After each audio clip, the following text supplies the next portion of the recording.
ये दो case note करें, बहुत इंपॉर्टेंट है। सबसे पहले केस नंबर 1,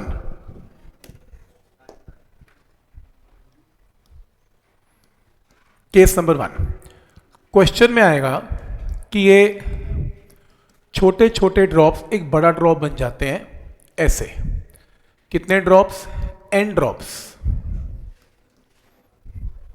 बनाते जाओ। केस नंबर 1 में कि छोटे छोटे ड्रॉप्स हैं, n ड्रॉप्स हैं, और वो कंबाइन होके एक बड़ा ड्रॉप बन जाते हैं। Surface tension of liquid question में गिवन है sigma. Surface tension of liquid is sigma. Question आएगा find energy released. Find energy released.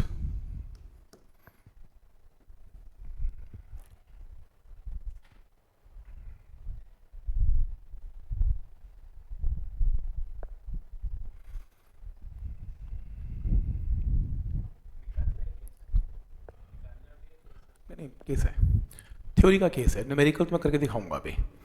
एक शॉर्टकट बनाऊंगा इनसे, फिर वो न्यूमेरिकल में लगाएंगे। तो मान लो आपसे ऐसा पूछा गया कि एनर्जी रिलीज्ड, ठीक है। रूल नंबर 1, जब भी वो कहेगा कि छोटे ड्रॉप्स कंबाइन होके बड़ा ड्रॉप बन गए, सबसे पहला रूल कि इनका वॉल्यूम इक्वेट किया जा सकता है। ड्रॉप्स कंबाइन हुए हैं तो फिर आप क्या करेंगे? सबसे पहले n into 4/3 pi R cube is 4/3 pi capital R cube, ये आप लगाएंगे और यहां से सॉल्व करके आप इसकी वैल्यू निकाल लेंगे। मतलब क्वेश्चन में स्मॉल आर दिया जाएगा तो कैपिटल आर निकाल लेना, कैपिटल आर देगा तो स्मॉल आर निकाल लेना। ठीक है, यहां तक तो रेडियस का रिलेशन तो आप निकाल ही लोगे वॉल्यूम से।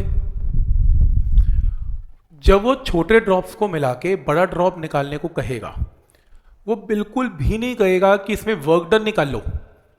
ये अजीब बात है, वर्क डन क्यों नहीं कहेगा वो? देखो, आप मरकरी के ड्रॉप्स ले आओ। किसी ने अगर मरकरी देखी हो, मरकरी की जबरदस्त प्रॉपर्टी है। मरकरी के मॉलिक्यूल को बहुत खतरनाक तरीके से खींच के रखती है, छोड़ने को ही तैयार नहीं है। तोड़ना मुश्किल हो जाएगा मरकरी के ड्रॉप को। कभी देखा हो किसी ने? छोटी मरकरी की गोलियां मरकरी की गोली के साथ तो भाग के चिपक के बड़ा ड्रॉप बना लेती है। 8-10 गोलियां कर लो, देखो सही एक बार, एक बड़ा ड्रॉप मिलती जाएंगी। पानी के साथ भी कर सकते हो, पर पानी इतना फ्लेक्सिबल नहीं है, पानी चिपक जाता है सरफेस से, तो वो इतना स्मूथ दिखेगा नहीं। पर 2 पानी के ड्रॉप अगर नजदीक है फिर भी आपको देख सकते हो कि बड़ा ड्रॉप बन जाता है। मरकरी में बहुत क्लियर दिखता है। आप 1000 ड्रॉप रख दो, आप बस अपना हाथ इस तरीके से फैलाओ, पूरा बड़ा ड्रॉप निकल आएगा। चिपकती जाती है मरकरी, और आपके हाथ पे चिपकती भी नहीं है क्योंकि मरकरी की फोर्स बहुत स्ट्रॉन्ग है। तो जब ये मरकरी के ड्रॉप्स मिलेंगे तो किसी ने पूछा कि तुमने कितना वर्क डन किया इसको मिलाने के लिए? और मैंने कोई वर्क डन नहीं किया, क्योंकि वो तो पहले ही तैयार है मिलने के लिए। मैं तो बस उनको पास लेके आया था, वो अपने आप ही मिल गया और बड़ा ड्रॉप बन गया। तो फिर तुमने क्या किया? कुछ नहीं किया, पास लेके आया। उल्टा इसमें क्या हुआ? एनर्जी रिलीज हुई। जब बड़ा ड्रॉप बनता है, जैसे ही बड़ा ड्रॉप बनेगा वो हिलेगा, वो हिलता दिखेगा तुम्हें, तो उसमें एनर्जी रिलीज होती है, और वो energy release in the form of kinetic energy भी हो सकती है। जब 2 टॉप इकट्ठे मिलते हैं तो हल्की सी मूवमेंट होती है, काइनेटिक एनर्जी है। और अगर हल्की मूवमेंट ना हुई तो कभी कभी वो ड्रॉप गर्म भी हो सकता है, तो उसका टेम्परेचर इंक्रीज भी पूछा जा सकता है न्यूमेरिकल में। करके दिखाऊंगा वो न्यूमेरिकल कैसे। तो कहने का मतलब, जब तक एनर्जी रिलीज नहीं पता होगी तो आगे क्वेश्चन कैसे सॉल्व होगा? अगर वो पूछेगा find the velocity of the बड़ा ड्रॉप आफ्टर ये छोटे ड्रॉप्स कंबाइन हो गए, तो जो भी आप एनर्जी रिलीज निकालेंगे उसको हाफ mv² कर देना, वेलोसिटी आ जाएगी। और अगर मान लो आपको इंक्रीज इन टेम्परेचर निकालना है, तो जो भी एनर्जी रिलीज है उसको mc डेल्टा थीटा कर देना, डेल्टा थीटा की वैल्यू आ जाएगी। वो अलग बात है, सेकेंडरी क्वेश्चन है। पर मेरा ये कंसर्न है कि अगर आपके ड्रॉप्स मिलके बड़ा ड्रॉप बनाएंगे तो आपको क्वेश्चन में एनर्जी रिलीज का क्वेश्चन मिलेगा। तो निकलेगा कैसे? इसमें ऐसे निकलेगा। सबसे पहले मुझे ये बताओ कि सरफेस एनर्जी क्या होती है? सरफेस टेंशन एक ही बात है, सरफेस एनर्जी की वैल्यू सरफेस टेंशन के इक्वल होती है। सरफेस एनर्जी का फॉर्मूला क्या है? फॉर्मूला है work done by increase in area करवाया था आज मैंने। यहां वर्क डन नहीं है, यहां पर क्या आएगा? Energy released. एनर्जी रिलीज्ड, ये लो। तो एनर्जी रिलीज होगी इसमें डिवाइडेड बाय। अब मुझे एक बात बताओ, एरिया बताओ मुझे इन ड्रॉप्स का टोटल एरिया कितना है, n इंटू 4 पाई छोटा r स्क्वायर। बड़े ड्रॉप का सरफेस एरिया कितना है, बोलो ये बड़ा है या ये बड़ा है, इनिशियल बड़ा है कि फाइनल बड़ा है, इनिशियल बड़ा है कि फाइनल बड़ा है,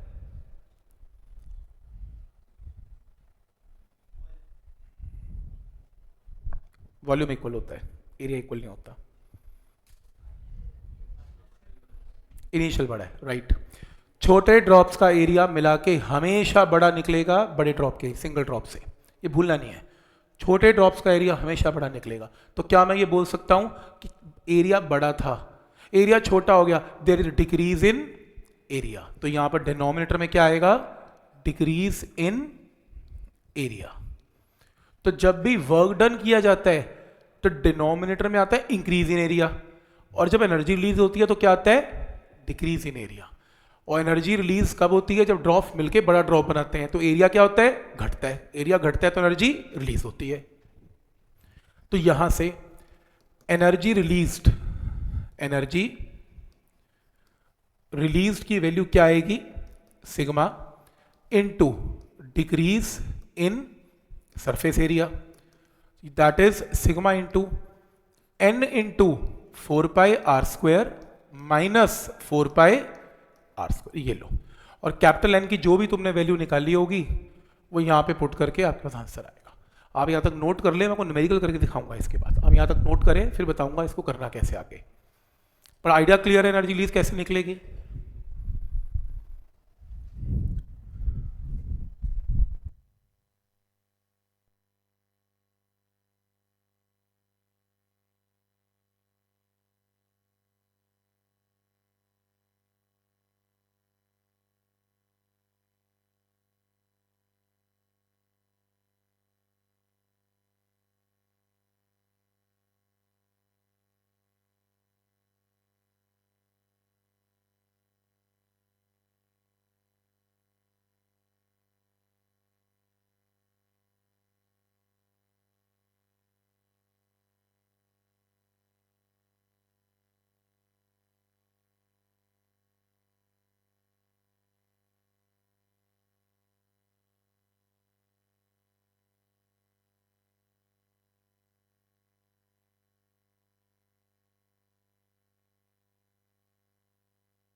ठीक है यहां तक। अगर ये क्वेश्चन आया ना तो फिर ये क्वेश्चन आएगा, कर दे यहां। तो केस नंबर टू में बड़ा ड्रॉप है और बड़े ड्रॉप से क्या बना दिए, n स्मॉल ड्रॉप्स। तो पहला रूल इसमें भी एग्जैक्टली सेम रहेगा, कोई फर्क नहीं, क्योंकि ड्रॉप्स कंबाइन होके या टूट रहे हैं तो वॉल्यूम तो सेम ही रहेगा। तो कैपिटल आर फिर से एक बार वही रेशियो लेके आएगा, ये लो, ये तो रेशियो सेम है, ठीक है। लेकिन इस टाइप की प्रॉब्लम में कि जब बड़े ड्रॉप को तोड़ा जाएगा, देखो मरकरी का एक बड़ा ड्रॉप है, वो कभी तैयार हो ही नहीं सकता कि खुद छोटे ड्रॉप में टूट जाए, उल्टा आपको जाके उसमें शायद दबाना पड़े, मुक्का ही मारना पड़े कि टूट जाए किसी तरीके से, हाथ तोड़ना पड़ेगा हाथ से जाके, तो वर्क डन तुम्हें करना पड़ेगा। तो यहां पर क्या आएगा, find amount of work done, इसको तोड़ने का वर्क डन बताओ क्या है। तो फिर क्या करना पड़ेगा, इसमें सरफेस एनर्जी का concept sigma is amount of work done divided by increase in surface area. क्यों, क्योंकि इस बार आपका सरफेस एरिया क्या हो रहा है, इंक्रीज। देखो छोटे ड्रॉप्स बन गए ना, तो छोटे ड्रॉप्स का एरिया आपने खुद बताया भी क्या होता है, ज्यादा होता है, बड़े ड्रॉप का क्या होता है, कम होता है। तो यहां पर क्या आएगा, वर्क डन की value will be equal to 4 pi r² into n minus 4 pi r²। This is amount of work done.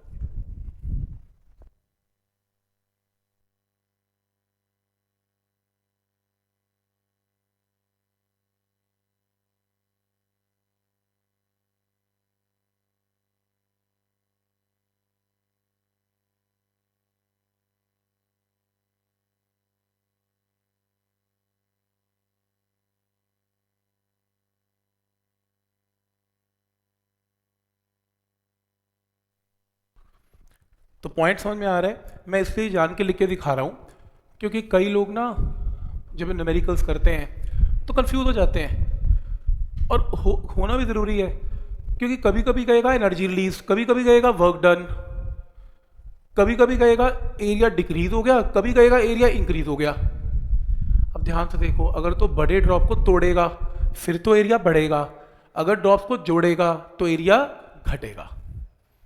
Point समझ में आ रहा है यहाँ तक? क्लियर है? और अगर आपको ये दोनों केसेस नहीं बात बनती, करने की जरूरत नहीं है वैसे दो केस, आपको एक ही शॉर्टकट लगाना है, चाहे एनर्जी रिलीज हो चाहे वर्क डन हो, शॉर्टकट एक लिख लो जो आपकी सारी बुक्स यूज करती हैं, वर्क डन या energy released is equal to sigma into delta A. बस क्या सही फॉर्मूला है। सिग्मा डेल्टा ए का मतलब चेंज इन एरिया। चेक कर लो, केस नंबर 1 भी यही था, sigma into delta A, sigma into change in area. इसके अंदर भी sigma into change in area. जितनी किताबें खोलोगे, सोल्यूशन पढ़ोगे, वर्क डन एनर्जी रिलीज का एक ही फॉर्मूला लगाएगा, सिग्मा इनटू डेल्टा ए। समझ में आ रहा है कि ये फॉर्मूला कहां से आ रहा है और दोनों के लिए वैलिड है? ठीक।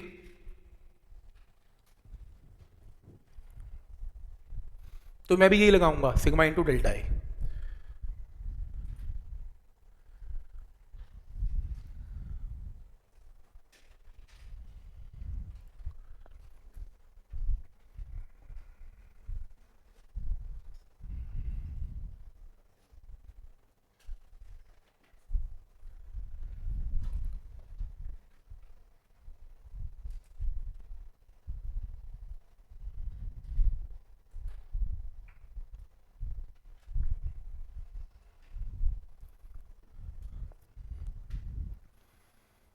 ठीक, मैं आपको अब 2 न्यूमेरिकल करके दिखाता हूँ, आपको सारी चीज़ें क्लियर हो जाएंगी इसमें करने क्या है। 2 क्यों, आपको 4 न्यूमेरिकल करके दिखाता हूँ इसके ऊपर, 2 मैं करूँगा, 4 आप करना।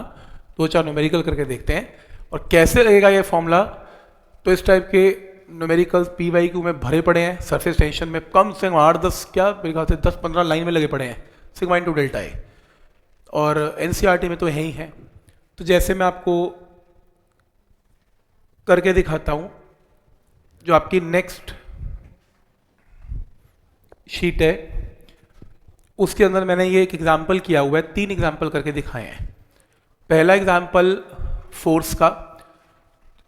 अब एक चीज नोट करने वाली ये है, सरफेस टेंशन सिग्मा फोर्स की फॉर्म में भी लिखा जा सकता है, फोर्स बाय लेंथ, और सरफेस टेंशन सिग्मा एनर्जी की फॉर्म में भी लिखा जा सकता है, work done upon change in area. Depend करता है न्यूमेरिकल टू न्यूमेरिकल कि न्यूमेरिकल फोर्स पे है या न्यूमेरिकल वर्क डन या एनर्जी पे। अगर तो एनर्जी या वर्क डन पे है फिर तो सरफेस एनर्जी का कॉन्सेप्ट है, और अगर फोर्स पे है फिर तो sigma is equal to force by length का कॉन्सेप्ट है। मैं करके दिखाता हूं, जैसे for example U shaped wire is dipped in a soap solution and removed. ये रहा यू शेप्ड वायर है, सोप में डुबोया और बाहर निकाल लिया, सोप फिल्म आ गई यहां पे, ये ग्रीन कलर की। The thin soap film formed between the wire and light slider supports a weight of 1.5 into 10 की power -2 Newton, which includes weight of the slider। weight of the slider और weight दोनों को मिला के weight तुम्हें given है, slider का भी और weight का भी। अब वो weight नीचे नहीं आ रहा, स्लाइडर मूवेबल है पर नीचे आ नहीं पा रहा, नीचे खिसक नहीं रहा। क्यों? क्योंकि सोप की फिल्म ने क्या डेवलप कर ली? Force of surface tension. और फोर्स ऑफ सरफेस टेंशन क्या चाहती है कि एरिया क्या हो जाए? मिनिमाइज, छोटे से छोटा। तो वो स्लाइडर को ऊपर खींच रही है और वेट नीचे खींच रहा है, पर ये रेस्ट पे है। तो अगर ऊपर और नीचे की फोर्स को बराबर कर दें तो आपके पास इक्वेशन बन जाएगी। क्या निकालना है आपको? Surface tension of the film. अब फोर्स वेट नीचे पता है, सरफेस टेंशन की वैसे फोर्स होती क्या है? Surface tension into length. Surface tension T क्या, टी या सिग्मा की बात है। सरफेस टेंशन टी क्या होती है? Force by length. तो फोर्स क्या होती है? Surface tension into length. लेकिन यहां पर ट्वाइस क्यों किया? अभी बताया था फ्री सरफेस आगे और पीछे। इस स्लाइडर वाले केस में हमेशा 2 फ्री सरफेस हैं, तो फोर्स आगे भी लगेगी और इसके पीछे भी लगेगी। तो ये टोटल फोर्स है ऊपर की तरफ जो वेट को बैलेंस करेगी। तो इसने वेट को बैलेंस किया, लेंथ आपको 30 सेंटीमीटर गिवन है, करेक्शन कर लेना, सरफेस है न्यूटन पर मीटर है, नॉट मीटर स्क्वायर, या करेक्शन है, दिस इज न्यूटन पर मीटर प्लीज। तो यहां से टी निकल आएगा आंसर। पॉइंट क्लियर है यहां तक कि कैसे फोर्स की प्रॉब्लम पूछी जाती है? कुछ नहीं, इक्विलिब्रियम की प्रॉब्लम आती है सरफेस टेंशन में। सरफेस टेंशन की फोर्स को वेट को बैलेंस करना होता है, आपका आंसर आ जाता है। चलो, अब जैसे आज हमने सरफेस एनर्जी की, एनर्जी के बेस पे liquid drop of diameter capital D, एक बड़ा ड्रॉप है जिसका diameter capital D breaks up into 27 tiny drops, छोटे छोटे 27 ड्रॉप्स में तोड़ दिया, तो ऑब्वियसली मेरे को वर्क डन करना पड़ा होगा, अपने आप तो टूटता नहीं है ड्रॉप। तो find resultant change in energy, कोई बात नहीं, work done change in energy एक ही बात है, सरफेस टेंशन की वैल्यू टी है। क्या सिखाया था? जब बड़ा ड्रॉप छोटे में टूटता है पहले वॉल्यूम इक्वेट कर लो। तो मैं इसका डायमीटर तो गिवन है पर तुम्हें इसका रेडियस बिल्कुल नहीं गिवन, तो पहले एक काम करो, अगर इसका डायमीटर कैपिटल डी है तो रेडियस मान लो कैपिटल आर है, तो पहले वॉल्यूम इक्वेट करो। इसका वॉल्यूम कितना है? 4/3 पाई बड़ा आर क्यूब, और इन सबका कितना है? 27 into 4/3 pi small R cube. Equate करके स्मॉल आर की वैल्यू आ गई r/3, रेडियस आ गया। अब शुरू करते हैं। सरफेस एनर्जी का कॉन्सेप्ट क्या कहता है? सरफेस एनर्जी, सरफेस टेंशन एक ही बात है, change in energy upon change in area. अब क्योंकि 27 ड्रॉप्स का एरिया हमेशा बड़ा होगा सिंगल ड्रॉप से, 27 ड्रॉप्स का सरफेस एरिया 4πr², बड़े ड्रॉप का एरिया 4π बड़ा r², क्रॉस मल्टीप्लाई करके चेंज इन एनर्जी आ गई, यही मुझे निकालनी है। अब प्रॉब्लम यह है कि छोटा r तो मुझे गिवन नहीं था, छोटा r किसके इक्वल निकाला था? r/3।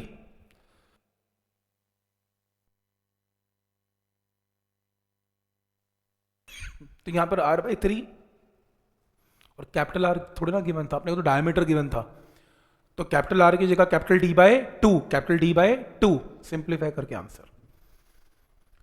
तो तरीका समझ में आ रहा है कि कैसे वो चेंज एनर्जी का क्वेश्चन पूछेगा। जैसे आज मैंने आपको लिखवाया केस, वैसे ही सेम केस है। एक एनसीईआरटी की बहुत फेमस प्रॉब्लम है ये वाली, जेई मेंस में आपको पीवाईक्यू में दिखेगी, नीट में दिखेगी, आपके स्कूल के पेपर तक में दिखेगी। ये क्या क्वेश्चन है इसको देख लो, पढ़ लो।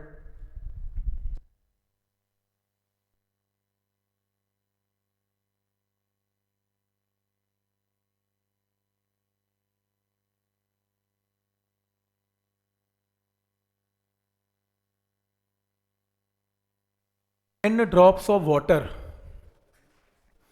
छोटे छोटे n drops of water of surface tension S, all of radius small r combine to form a big drop capital R। छोटे ड्रॉप बड़ा ड्रॉप बना लेते हैं। जब छोटे ड्रॉप बड़ा ड्रॉप बनाते हैं तो एनर्जी रिलीज होती है, एनर्जी रिलीज होगी तो उससे टेम्परेचर राइज भी हो जाता है। प्रूव करो टेम्परेचर राइज इतना हो गया, S फॉर सरफेस टेंशन है। तो रूल नंबर 1, ये ड्रॉप्स छोटे बड़ा ड्रॉप में कंबाइन हो गए। कितने ड्रॉप्स हैं? n, वॉल्यूम इक्वेट करो, n छोटे ड्रॉप का वॉल्यूम, बड़े ड्रॉप का वॉल्यूम, 4/3 पाई कट गया, ये इक्वेशन आ गई, n की वैल्यू आ गई। पहला केस क्लियर, n आ गया। Next, surface energy, surface tension एक ही बात है। S सरफेस टेंशन क्या होती है? Energy release by decrease in area, क्योंकि छोटे ड्रॉप बड़ा ड्रॉप बने हैं तो छोटे ड्रॉप का एरिया तो हमेशा बड़ा ही होता है। या शॉर्टकट लगा दो, छोड़ो, energy release is surface tension into delta A लगा दो।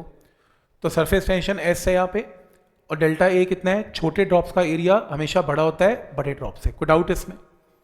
तो n into 4/r² minus 4 capital R², कोई डाउट इसमें?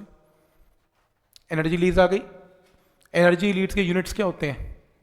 जूल, ये जूल में है। अब ये एनर्जी रिलीज से क्या हुआ? जो बड़ा ड्रॉप बना वो गर्म हो गया, उसका टेम्परेचर बढ़ गया। आपको निकालना कितना टेम्परेचर बढ़ा? किसका टेम्परेचर बढ़ा? छोटे ड्रॉप्स का कि बड़े ड्रॉप का? छोटे का कि बड़े का? बड़े का, क्योंकि छोटे तो कंबाइन हो गए और क्या बन गया? बड़ा। तो बड़े का टेम्परेचर इंक्रीज हो गया, इसलिए ये जो एनर्जी रिलीज थी must be equal to mc delta theta. Chemistry का वो क्या होगा? mc डेल्टा थीटा, हमने ग्रेविटेशन में भी किया था। जब किसी भी मास का टेम्परेचर इंक्रीज होता है बाय डेल्टा थीटा तो हीट का फॉर्मूला क्या होता है? mc delta theta. तो इक्वल टू mc, जो भी एनर्जी रिलीज हुई वो हीट मान लें, वो सारी हीट में कन्वर्ट होगी एमसी डेल्टा थीटा, पर प्रॉब्लम है कि सी स्पेसिफिक हीट है।